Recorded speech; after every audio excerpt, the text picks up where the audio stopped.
আসসালামু আলাইকুম ছাত্ররা, আশা করি তোমরা বাড়িতে সবাই সুস্থ আছো, স্বাভাবিক আছো।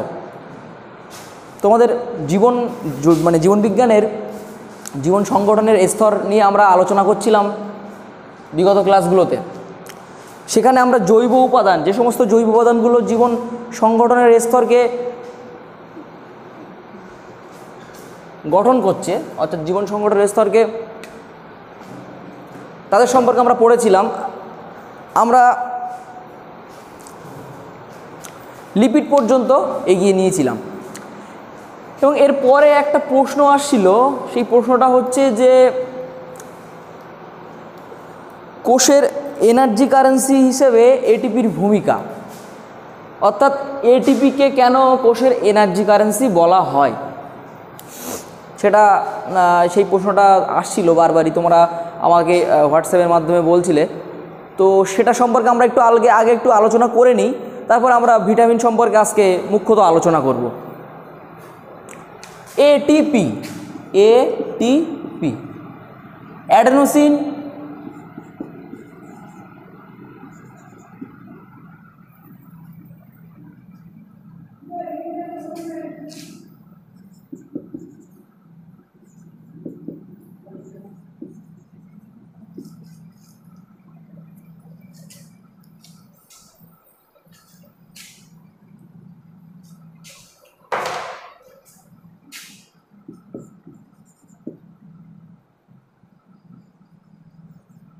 Adenosine triphosphate. এটিপি হচ্ছে কোষের এনার্জি কারেন্সি।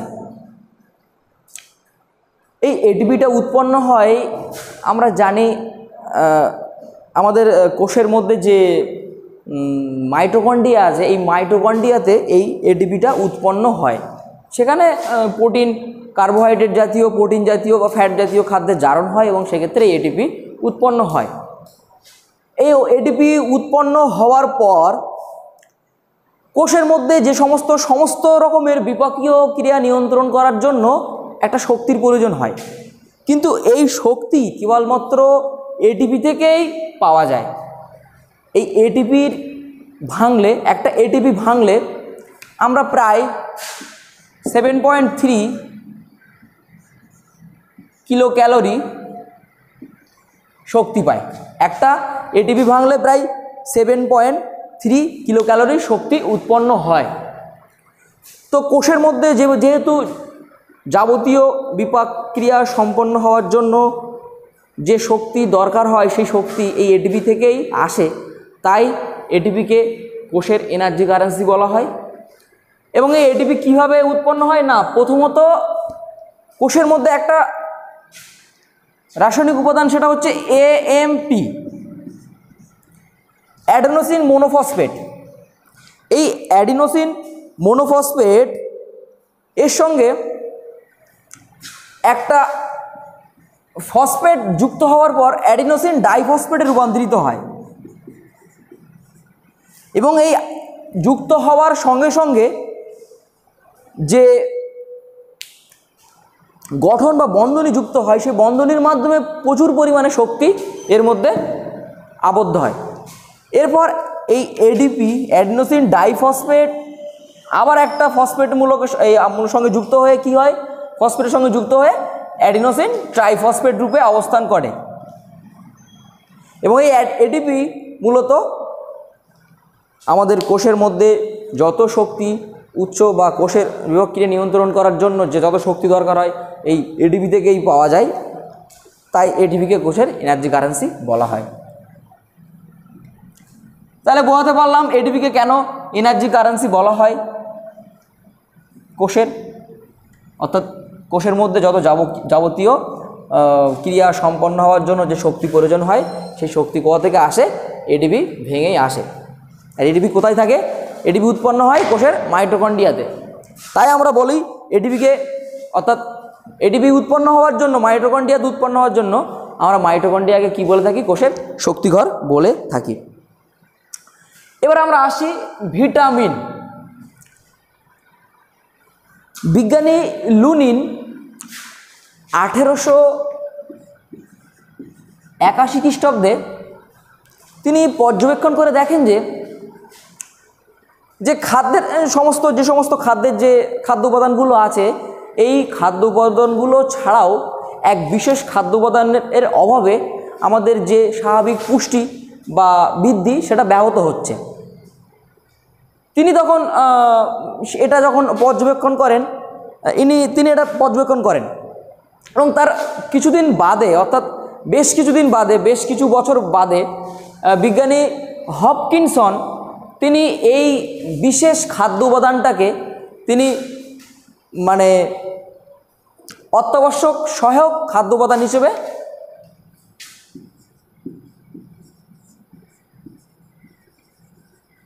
অত্যাবশ্যক সহায়ক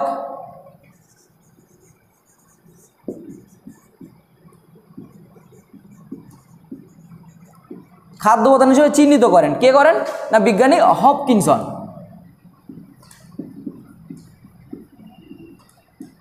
হপকিনসন। এরপরে 1912 খ্রিস্টাব্দে কি হয়, বিজ্ঞানী কাশিমির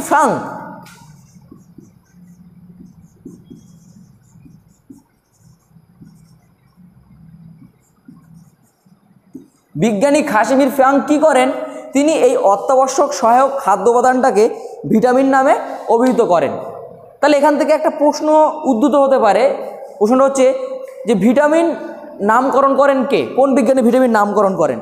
তাহলে বিজ্ঞানী কাশিমির ফ্রাঙ্ক তিনি এই ভিটামিনের নামকরণ করেন। কত খ্রিস্টাব্দে? না 1912 খ্রিস্টাব্দে। তাহলে আমরা এখান থেকে একটা জানতে পারছি যে খাদ্যের মধ্যে এই অত্যাবশ্যক সহায়ক খাদ্য উপাদানটা অবস্থান না থাকলে কি হয়, হচ্ছে না বৃদ্ধি এবং যে স্বাভাবিক বৃদ্ধি এবং যে পুষ্টি সেটা ব্যাহত হচ্ছে। তাহলে ভিটামিনটা কি আসলে? তাহলে আমরা যদি সংজ্ঞা নিরূপণ করতে যাই তাহলে আমরা বলতে পারবো যে খাদ্যের মধ্যে যে স্বল্প মাত্রায় অবস্থানকারী বিশেষ ধরনের খাদ্য উপাদান যার অভাবে কি হচ্ছে, দেহের স্বাভাবিক বৃদ্ধি বা পুষ্টি ব্যাহত হচ্ছে এবং যা রোগ প্রতিরোধ ক্ষমতা গড়ে তুলতে সাহায্য করছে। এছাড়াও যার অভাবে কি হচ্ছে না, দেহের বিভিন্ন রকমের রোগ লক্ষণ প্রকাশ পাচ্ছে। তাহলে সেই বিশেষ খাদ্য উপাদানটা আমরা কি বলছি? ভিটামিন বলছি। তাহলে এই ভিটামিনের বেশ কিছু বৈশিষ্ট্য থাকবে। সংজ্ঞার পরে বেশ কিছু বৈশিষ্ট্য এই ভিটামিনের থাকবে। সেগুলো কি কি? না প্রথমত এই ভিটামিন খাদ্যের মধ্যে যে সমস্ত অন্যান্য খাদ্য উপাদান তথা কার্বোহাইড্রেট, প্রোটিন, ভিটামিন যত পরিমাণে থাকে তত পরিমাণে থাকে না এই ভিটামিন নামক বিশেষ খাদ্য উপাদানটি। তাহলে কি থাকে না, এটা খুব স্বল্প মাত্রায় অবস্থান করে, খুব স্বল্প মাত্রায় অবস্থান করে এবং এটি কি হিসেবে কাজ করে না, এটি একটা জৈব অনুঘটক হিসেবে কাজ করে। এটি জৈব অনুঘটক হিসেবে কাজ করে। অনুঘটকের কাজ কি না, অনুঘটকের কাজ মানে বিক্রিয়ায় অবস্থান করে বিক্রিয়ার বেগকে ত্বরান্বিত করা, অর্থাৎ বিক্রিয়াটি খুব কম সময়ে সংগঠিত হতে সাহায্য করা, দ্রুত। তো সেই ঠিক জৈব অনুঘটকের মতো কাজ করে এই ভিটামিন এবং বিভিন্ন ক্রিয়াকে ত্বরান্বিত করে। এরপরে আমরা আসি ভিটামিনের আরেকটা ক্রিয়া। এই ভিটামিন কি হয় না, এই ভিটামিন খাদ্যের যে পাচন ক্রিয়া হয়, এই পাচন ক্রিয়ার মাধ্যমে ভিটামিন নষ্ট হয় না। তাহলে কি হয় না, এই ভিটামিন মূলত চাপ বা রন্ধনকালে ইত্যাদি সময় এই ভিটামিনের ক্রিয়া নষ্ট হয়। এছাড়াও ক্ষারীয় মাধ্যম বা অ্যাসিডিক মাধ্যমেও এই ভিটামিনের ক্রিয়া নষ্ট হতে পারে। তো আমরা এইভাবে ভিটামিনের এই বৈশিষ্ট্যগুলো জেনে নিলাম যে ভিটামিন কি এবং এই ভিটামিনের যে বিশেষ বিশেষ বৈশিষ্ট্যগুলো সেই সম্পর্কে আমরা জেনে নিলাম। এবার আমরা আসব এই ভিটামিনকে কয় ভাগে ভাগ করা যেতে পারে। তো দ্রাব্যতা অনুযায়ীকে এই ভিটামিনকে দুই ভাগে ভাগ করা যেতে পারে। এক হচ্ছে জলে দ্রাব্য আর দুই হচ্ছে ফ্যাটে দ্রাব্য।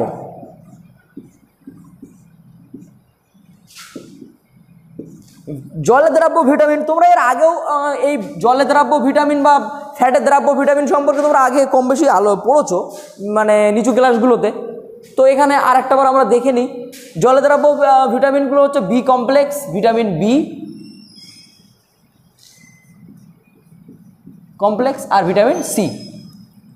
ফ্যাটে দ্রাব্য হচ্ছে vitamin A, vitamin D, vitamin E আর ভিটামিন কে। তো এখানে একটা প্রশ্ন তোমাদের মধ্যে হতে পারে, ভিটামিন বি যে ভিটামিন আছে সেটাকে ভিটামিন বি কমপ্লেক্স কেন বলা হচ্ছে? ভিটামিন বি কমপ্লেক্স কেন বলা হচ্ছে? আমরা কমপ্লেক্স কেন বলছি? কমপ্লেক্স শব্দের অর্থ জটিলতা বা কোনো কিছুর কম্পাউন্ড মেটেরিয়াল বলা যেতে পারে, অর্থাৎ সংযোজন। তো ভিটামিন বি একটা না, অনেকগুলো প্রায় 12 রকমের ভিটামিন বি এর ভাগ আছে এবং তাদের বিভিন্ন রাসায়নিক নামও আছে। সে সম্পর্কে আমরা পড়বো ভিটামিন বি কমপ্লেক্সের পড়তে গিয়ে। তাহলে আমরা এখানে জানলাম ফ্যাটে দ্রবণীয় ভিটামিনগুলো কী কী, ভিটামিন এ, ডি, ই ও কে। আর জলে দ্রবণীয় ভিটামিন হচ্ছে ভিটামিন বি ও সি, ভিটামিন বি কমপ্লেক্স ও সি। এই সমস্ত ভিটামিনগুলোর উৎস হলো মূলত শাকসবজি, কাঁচা ফল, শাকসবজি, মাংস, মাছ ইত্যাদি।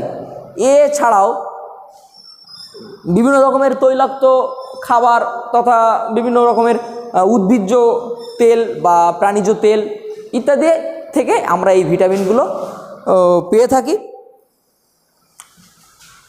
তো এবার আমরা আসবো এই ভিটামিন পড়ার আগে, মানে সরাসরি ভিটামিনে যাওয়ার আগে আমরা কিছু যাবো যে ভিটামিন সম্পর্কিত কিছু রিলেটেড কিছু জিনিস সম্পর্কে আমরা পড়ে নেব। যেমন প্রোভিটামিন কি? প্রোভিটামিন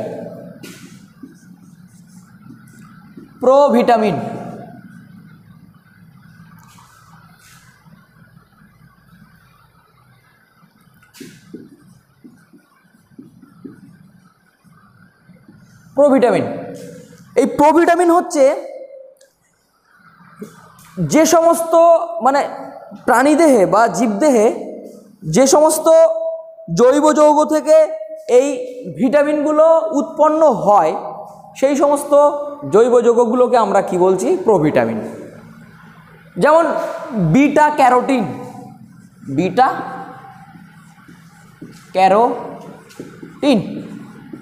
এই বিটা ক্যারোটিন কি করে না ভিটামিন এ,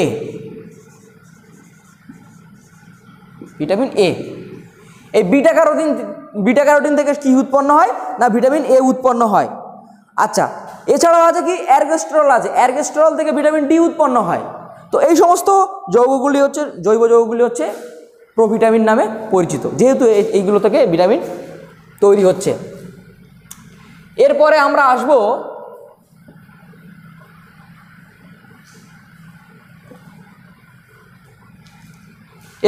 আসব সিউডোভিটামিন। তো এই সিউডোভিটামিন হচ্ছে এমন এক ধরনের রাসায়নিক ভিটামিন সদৃশ্য যৌগ, মানে ভিটামিন সদৃশ্য যৌগ মানে ভিটামিনের যে রাসায়নিক গঠন, এই সমস্ত যৌগগুলোর রাসায়নিক গঠন কিন্তু সেম, এই সমস্ত যৌগগুলির রাসায়নিক সদৃশ্যতা থাকা সত্ত্বেও এরা কিন্তু ভিটামিনের মতো কাজ করে না, অর্থাৎ ভিটামিনের গুণসম্পন্ন না, তাদেরকে বলা হচ্ছে সিউডোভিটামিন। যেমন থিয়ামিন, যেমন হচ্ছে মিথাইল কোবালামিন হচ্ছে রাইবোফ্লাভিন, অর্থাৎ ভিটামিন বি12 তার অর্থাৎ সায়ানোকোবালামিনের, মানে কি বললাম আমি যে মিথাইল কোবালামিন হচ্ছে ভিটামিন বি12 বা সায়ানোকোবালামিনের মানে গঠন সদৃশ্য এবং সিউডোভিটামিন। আচ্ছা, এছাড়াও আমরা অ্যান্টিভিটামিন সম্পর্কে দেখব যে অ্যান্টিভিটামিন হচ্ছে এমন ভিটামিন সদৃশ্য যৌগ যা ভিটামিনের ক্রিয়াকে নষ্ট করে বা ভিটামিনের ক্রিয়া সম্পন্ন হতে বাধা সৃষ্টি করে। যেমন গ্যালাক্টোফ্লাভিন কি না রাইবোফ্লাভিনের ক্রিয়া বিনষ্ট করে। তাহলে আমরা এই সমস্ত ভিটামিন রিলেটেড কিছু সংজ্ঞা সম্পর্কে আমরা জানলাম, ভিটামিন রিলেটেড কিছু যৌগ সম্পর্কে। এবার আমরা সরাসরি আসছি যে ফ্যাটে দ্রবণীয় ভিটামিনদের সম্পর্কে আমরা আলোচনা করছি। ফ্যাটে দ্রবণীয়।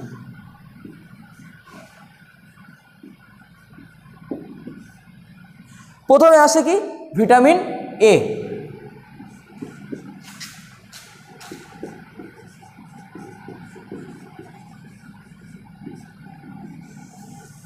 প্রথমে আসে কি ভিটামিন এ। এই ভিটামিন এর একটা রাসায়নিক নাম আছে, শুধু ভিটামিন এ না, প্রত্যেকটা ভিটামিনের একটা রাসায়নিক নাম আছে। তো এই ভিটামিনের রাসায়নিক নাম হলো রেটিনল।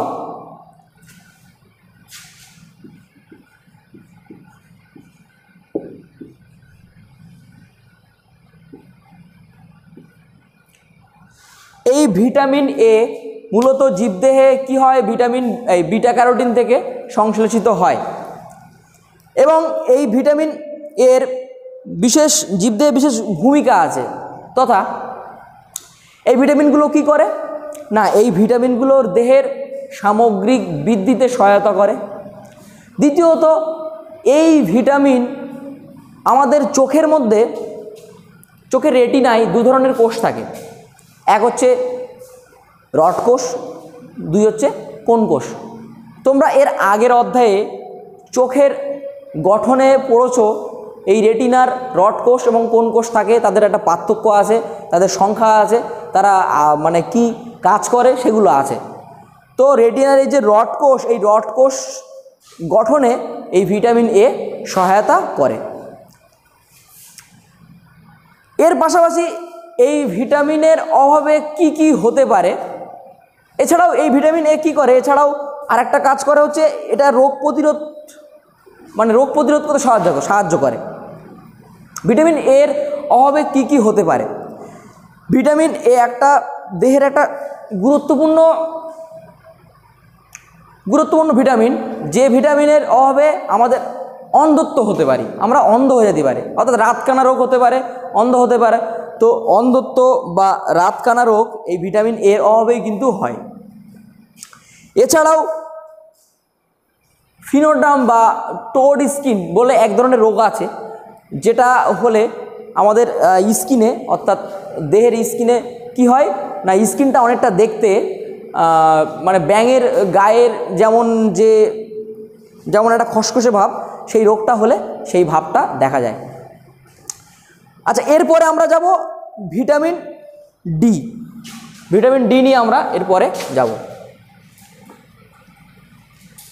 ভিটামিন ডিও কিন্তু একটা ফ্যাটে দ্রবণীয় ভিটামিন। এর রাসায়নিক নাম হলো ক্যালসিফেরল।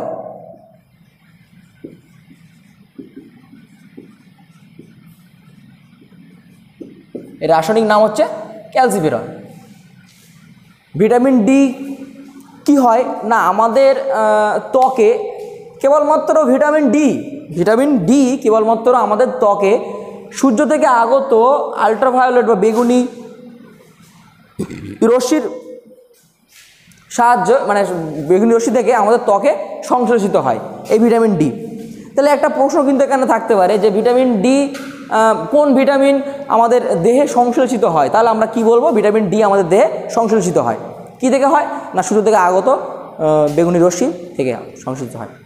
তাহলে এই ভিটামিন ডি এর মুখ্যত কাজগুলি কি কি বা এগুলো কি করে?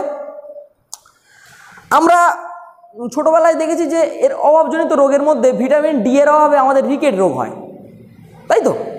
1 থেকে 6 বছর বয়সের শিশুদের কি হয়, ভিটামিন ডি এর অভাবে রিকেট রোগ হয়। এবং তার থেকে যারা একটু বড় তাদের কি হয়, মানে তাদের অস্ট্রোম্যালেশিয়া নামক রোগ হয়। আমরা এই রোগগুলো সম্পর্কে আমরা কম বেশি জেনেছি, এবং এই রোগগুলো হলে কি হয়, শিশুদের মানে হাড় দুর্বল হয়ে যায়, এগুলো হয়। তাহলে যেহেতু মানে অস্থির উপর এই অস্থি সম্পর্কিত রোগ হয়, তাই এই ভিটামিন কি করে না, এই ভিটামিন মূলত আমরা খাদ্যের মাধ্যমে যে ক্যালসিয়াম বা ফসফেট এইগুলো আমরা যেগুলো খাচ্ছি, সেগুলো কি করছে না, আমাদের অন্ত্রের মধ্যে এই ভিটামিন শোষণ করাতে সাহায্য করছে। এছাড়াও কি করছে, আমাদের হাড়ে ক্যালসিয়াম ডিপোজিশনে, অর্থাৎ ক্যালসিয়াম প্রবেশ করাতে সাহায্য করছে এই ভিটামিন। এবং এই ভিটামিনের অভাবে 1 থেকে 6 বছর শিশুদের কি হচ্ছে, রিকেট রোগ হচ্ছে। এছাড়াও যারা একটু বড় হচ্ছে ওর থেকে বড় মানে যারা যাদের বয়স বৃদ্ধি হচ্ছে তাদের কি হচ্ছে, এই ভিটামিনের অভাবে অস্ট্রিওম্যালেশিয়া রোগ হচ্ছে। এরপরে আমরা যাচ্ছি ভিটামিন সি এর এই ভিটামিন ই এর উপর আসছি আমরা,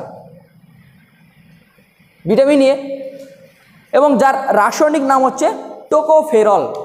ভিটামিন ই এর রাসায়নিক নাম কি? টোকোফেরল।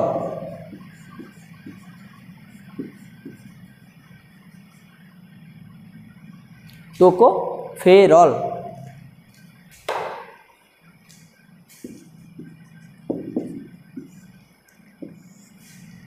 এই ভিটামিন এ কি হচ্ছে না, এই ভিটামিনে মানবদেহের মূলত বন্ধ্যাত্বতা এই রোগ প্রতিরোধ ক্ষমতা গড়ে তুলতে সাহায্য করে এবং এর পাশাপাশি মাতৃস্তন থেকে দুগ্ধক্ষরণে সহায়তা করে এই ভিটামিন ই। তাহলে বন্ধ্যাত্ব কি? মূলত মানে স্ত্রীদের বাচ্চা ধারণ ক্ষমতার লোপ পাওয়াকেই আমরা বলি বন্ধ্যাত্বতা। তো ভিটামিন ই কি করে? এই বন্ধ্যাত্বতা প্রতিরোধ করতে সাহায্য করে ভিটামিন ই। এর পাশাপাশি কি করে? মূলত মাতৃস্তন থেকে এই ভিটামিনের সাহায্যে কি হয়, দুগ্ধক্ষরণ হতে সাহায্য হয়। তাহলে মূলত আমরা কিন্তু দেখতে পাচ্ছি ভিটামিন এর একটা কিন্তু বিশেষ বড় একটা ভূমিকা আছে মূলত প্রাণীদের ক্ষেত্রে। এরপরে আমরা আসি ভিটামিন কে বা ফাইলোকুইনন। ভিটামিন কে বা ফাইলোকুইনন।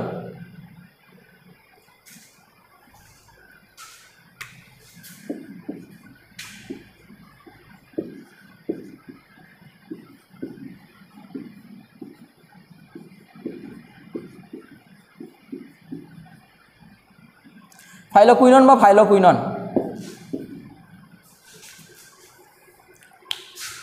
এই ভিটামিন কে খাদ্যের মাধ্যমে আমাদের শরীরে প্রবেশ করার পর যে বিশেষ ভূমিকায় অংশ নেয় তার মধ্যে প্রধান হচ্ছে এই ভিটামিন মূলত রক্ত তঞ্জনে সাহায্য করে। অর্থাৎ আমাদের শরীরের কোনো জায়গায় কেটে গেলে সেই স্থানে প্রথমবিন জমা হয় এবং এই প্রথমবিন কি করে না, ভিটামিন কে এর সহায়তায় সেখানে তঞ্জিত হতে সাহায্য করে। সেক্ষেত্রে এই ভিটামিনের একটা বড় একটা ভূমিকা আছে রক্ত তঞ্জনে সাহায্য করা এবং রক্তে যে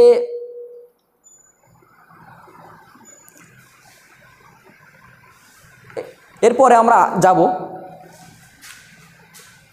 ভিটামিনের কে এর পরে আমরা ফাইলোকুইননের পরে আমরা আসছি ভিটামিন বি কমপ্লেক্সের উপর। তাহলে আমরা কিন্তু ফ্যাটে দ্রবণীয় যত ভিটামিন ছিল সেই সম্পর্কে আমরা আলোচনা করলাম। এবার আমরা আসব জলে দ্রবণীয় ভিটামিনের উপর।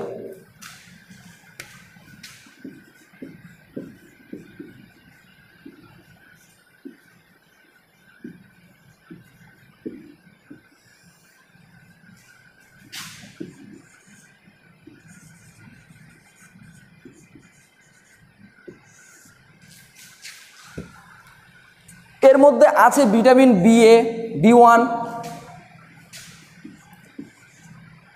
বি2, এইভাবে বি12 পর্যন্ত আছে। তো এই সমস্ত ভিটামিনগুলোর এক একটা নির্দিষ্ট রাসায়নিক নাম কিন্তু আছে। এই সমস্ত বিভিন্ন ভিটামিন বি কমপ্লেক্সের বিভিন্ন ভাগগুলির একটা বিভিন্ন রাসায়নিক নাম কিন্তু আছে। তার মধ্যে ভিটামিন বি1 বা থায়ামিন, ভিটামিন বি2 বা রাইবোফ্লাভিন, নিয়াসিন, তারপর পেন্টাথনিক অ্যাসিড, ভিটামিন বি12 বা সায়ানোকোবালামিন ইত্যাদি কিন্তু ভিটামিন বি কমপ্লেক্সের এক একটা মানে নির্দিষ্ট ভাগ। এই ভিটামিন বি কমপ্লেক্সের অভাবে জনিত যে সমস্ত রোগগুলো হয় তার মধ্যে অন্যতম হচ্ছে বেরি, রক্ত অল্পতা ইত্যাদি। এছাড়াও এই ভিটামিন বি কমপ্লেক্সের মধ্যে একটা যে নির্দিষ্ট ভিটামিন বি, সেটা হলো নিয়াসিন। এই নিয়াসিনকে বলা হয় পিপি ফ্যাক্টর, অর্থাৎ পেলেগ্রা প্রিভেন্টিভ ফ্যাক্টর। তো আমরা ভিটামিন বি কমপ্লেক্স সম্পর্কে এই সমস্ত করেছি। এছাড়াও আমরা পাঠ্য বইয়ে ভিটামিন বি কমপ্লেক্স সম্পর্কে আরও মানে মুখ্য আলোচনা বা সেখান থেকে আমরা জানতে পারবো অনেক কিছু। এরপরে আসছে ভিটামিন সি এর ভিটামিন সি এর আসছে। তো ভিটামিন সি কী করে? ভিটামিন সি আমাদের শরীরের বিভিন্ন ঠোঁট ফাটা বা পা ফাটা ইত্যাদির যে সমস্ত কারণে হয় তা প্রতিরোধ করে এই ভিটামিন সি। আমরা দেখব, অনেক সময় দেখেছি যে আমাদের মাড়ি ফেটে গিয়ে সেখান থেকে রক্ত বার হচ্ছে। এই সমস্ত ঘটনাগুলো কিন্তু ভিটামিন সি এর অভাবেই হয়। মূলত মাড়িতে এক ধরনের ঘা হয় এবং সেই ঘাকে আমরা বলি, সেই রোগটাকে আমরা বলি স্কারভি। তো এই ভিটামিন সি এর অভাবে কিন্তু এই স্কারভি রোগগুলো হয়। এবং ভিটামিন বি কমপ্লেক্স ও সি এগুলো যেহেতু জলে দ্রবণীয় ভিটামিন, তাই এগুলো মূলত শাকসবজি থেকেই পাওয়া যায়। এছাড়াও টক জাতীয় ফল থেকেও এই ধরনের ভিটামিনগুলো আমরা পেতে পারি। তাহলে আমরা এখানে বিভিন্ন জলে দ্রবণীয় ও ফ্যাটে দ্রবণীয় বিভিন্ন ভিটামিন সম্পর্কে আমরা আলোচনা করলাম এবং তাদের আমাদের দেহে তাদের যে ভূমিকা সেগুলো সম্পর্কে আলোচনা করলাম।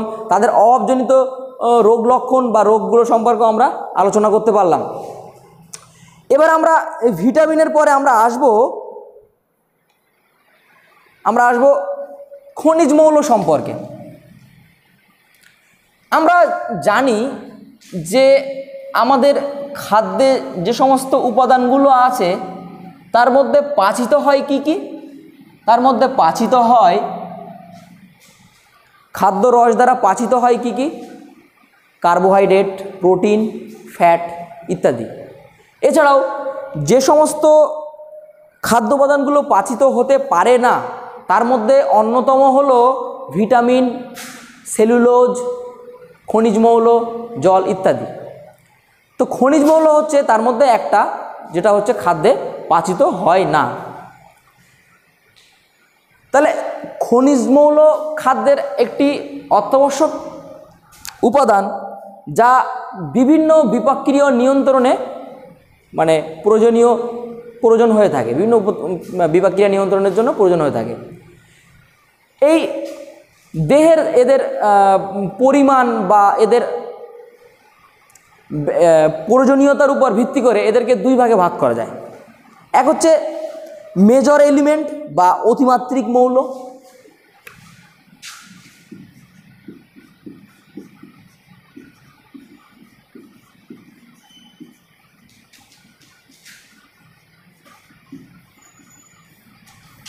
আর দুই হচ্ছে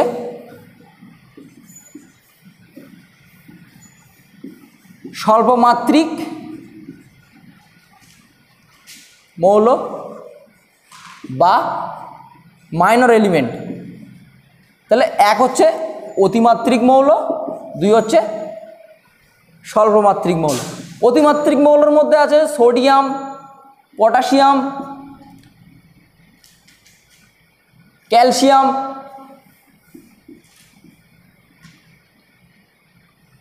ম্যাগনেসিয়াম। স্বল্পমাত্রিক মৌলের মধ্যে আছে লোহা, আয়োডিন, কপার ইত্যাদি।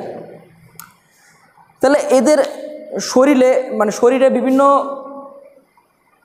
কাজে এদের কিন্তু একটা নির্দিষ্ট ভূমিকা আছে, যা আমাদের বিভিন্ন বিপাকক্রিয়া নিয়ন্ত্রণে সাহায্য করে।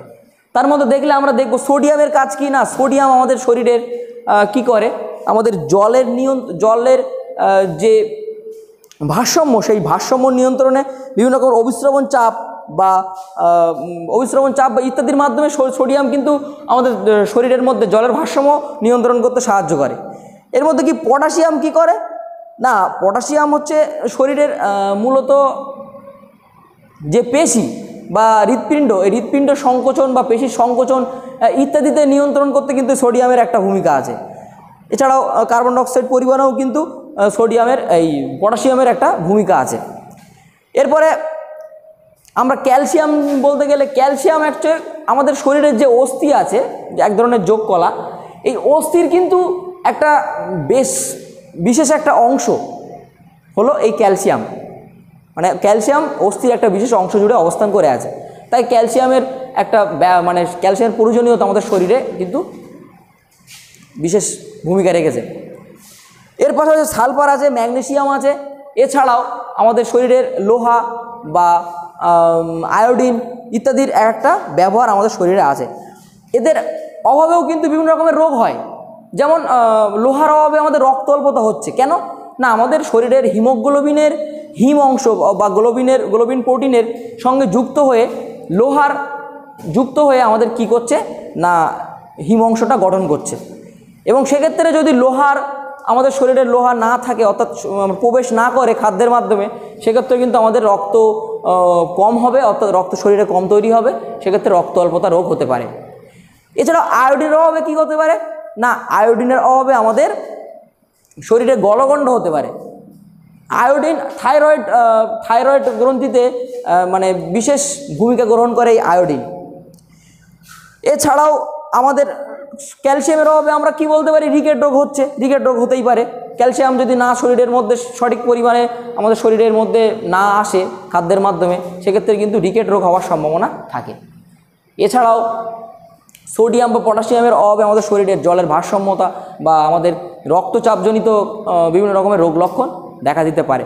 তাহলে এইভাবে আমাদের গেল বিভিন্ন রকমের খাদ্য উপাদান তথা কার্বোহাইড্রেট, প্রোটিন, ফ্যাট, ভিটামিন বা খনিজ মৌল ইত্যাদি কিভাবে আমাদের প্রোটোপ্লাজমকে গঠিত করছে এবং প্রোটোপ্লাজমের মধ্যে যে সমস্ত বিপাকক্রিয়াগুলো নিয়ন্ত্রণ হচ্ছে সেগুলো কিভাবে এরা নিয়ন্ত্রণ করছে, সেটাগুলো আমরা কিন্তু ধারাবাহিকভাবে এই 2-3টে ক্লাসের মাধ্যমে আমরা জানলাম।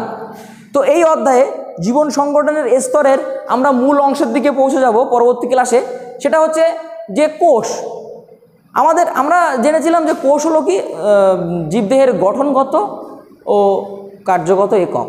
কোষ হলো জীবদেহের গঠনগত কার্যগত একক, এবং সেই কোষের প্রোটোপ্লাজমের মধ্যেই কিন্তু জীবদেহের সমস্ত রকমের জৈবিক ক্রিয়াগুলি নিয়ন্ত্রিত হয়। তাই আমরা কোষ সম্পর্কে এর পরবর্তী ক্লাসে আমরা আলোচনা করব।